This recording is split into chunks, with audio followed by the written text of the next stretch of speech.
Hello, welcome to What's That History Thing podcast version, the legal way to get your history information while driving. Today we will be discussing the cultures of Rome, Greece, and Persia. Starting with Rome, Rome was actually open to a lot of cultures despite them being extremely violent. They were pretty big on religious tolerance, not as big as the Persians, but they were pretty big on religious tolerance. Half people, mixed people would even practice two religions, one Roman and whatever other religion they practiced. And, dur- I mean, despite Rome's track record of having religious tolerance, they also had a few religious persecutions, but otherwise, it's actually pretty clean, I hope. And Rome, they did have their own religion, um, except it was the exact same as the Greek religion, except in Latin. So that happened. In entertainment, Romans like to kill each other. Um, they would battle royale it to the death, except with two people, because this isn't the Hunger Games. My, I don't, people back then had way too much free time, so they would just fight animals for a living. I mean, I guess that's what most reality TV shows do these days, but still. But yeah, other than killing each other, they also had theaters where native dancing would take place along with improv shows. So that's the start of theater, which is pretty cool. Also, when someone died, their body would be washed and clothed in their finest linens. I mean, that's not much if you're poor, but a lot if you're rich. They would be buried with their jewelry so they would be able to take it to the afterlife. They would even place a coin in like their eye or the bottom of their tongue so they would have the fee for the ferry to the land of the dead. After 8 days, that's when they bury the person. I'm not sure if they just leave the body there, but after 8 days, they bury the dude or chick. I'm not gonna assume genders. Moving on to ancient Greece, religion wasn't as tolerated. Greece did have their own religion, which, as stated before, is similar to Rome's, except in Greek. So yeah, but the Greeks were more like free thinkers, kinda. They were more philosophical, and I mean, yes, they were the fathers of direct democracy, but I don't know. They weren't big on tolerance. They even thought that the best way to get to like the knowing truth, having sound judgment is to know what's intolerant. So not tolerating everything is was the way to go for the Greeks. It's not good for today's society, but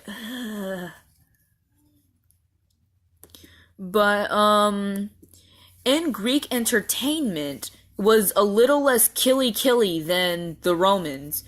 Like the Romans, it contained theater, with two main genres being tragedy and comedy. Apparently, there were never three actors at a stage at a time. Women usually were not the actors. They would wear very flashy masks in order for the audience to be able to tell what their thing is, their character is. And because of this, they had to speak extremely loud, so I can't expect their throat to be that good. But luckily, choruses were there so that they can like do stuff like sing songs and narrate. But the famous one, the Olympic Games. This was held every 4 years, and it was made in order to honor the Greek god Zeus. And it was very popular. Over 40,000 people participated in the event, whether or not they were in the audience or whether or they were actually in the competitions. It was a lot more dangerous back then because technology doesn't exist, but yeah. With burial rituals, because the religions of Rome and Greece are so similar. It was the exact same thing, except Alexander the Great ended up conquering Egypt, and so Greece adopted embalming from Egypt and started using that in their burial practices. Moving on to Persia, there was a lot of religions, lot of them. They were so tolerant. They were such good empire that just got taken over.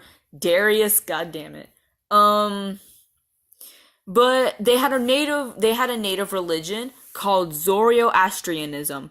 It was one of the first monotheistic religions, teaching the words of the prophet Zoroaster. It describes an ultimate defeat of evil, with the vessels being the people to be able to destroy the evil. And the official book was the Avesta, detailing in poetry the rules of the religion and also having, of course, the scripture. And it's most likely that this religion inspired other religions like Christianity and Buddhism. Moving on to the entertainment of Persia, it usually consisted of hunting, some kind of hunting games, and well, dances. The hunting was reserved for the rich. That the poor don't got time for that. They were too busy working for their families. So this is mainly the rich because they don't have lives.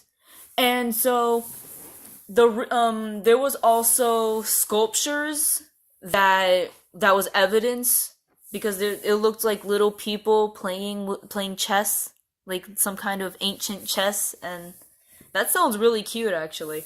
Um and they would also have parties. I mean, just like everyone actually, everyone loves parties.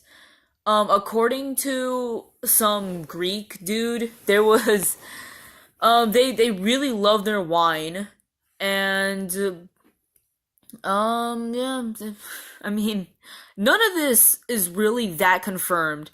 The Persians didn't really write. They didn't like writing apparently, so only really outsiders had like the things. They only the outsiders wrote about Persia. Persia never wrote about Persia. So yeah, there's a lot of bias that might have gone into these works, and so they can't be too trusted. But I mean, it's the only thing we got, so well, we can try.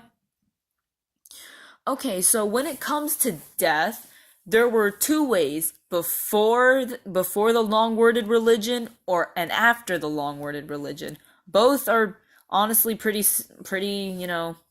similar, but whatever, I guess. So, ancient Persia before Zoroastrianism, they when they died, there was no heaven, there is no hell. It's just kind of like a drifty void. Probably not like a drifty void, but you know. And the first 3 days they were allowed to walk on Earth, and that's when their family members would grab a lot of animals and just use them as sacrifices. And most of the sacrifices would be in the first year of their death, so that the family can keep up that ancestor's soul, and protect them from evil spirits. This would continue for 30 whole years after the person's death, which is a really long time. Usually, they would be buried under giant mounds if they're actually important, but peasants, they would just get graves, nothing special. But after Zoroastrianism, a lot of the pre what whatever that word is, a lot of the things before that religion was outlawed. They found it unsavory. They found it to be inhumane, I guess.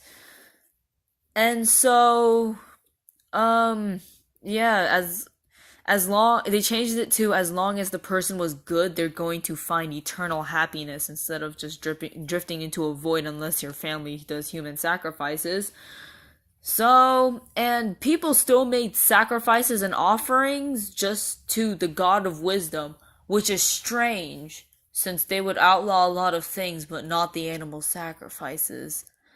But whatever, I guess.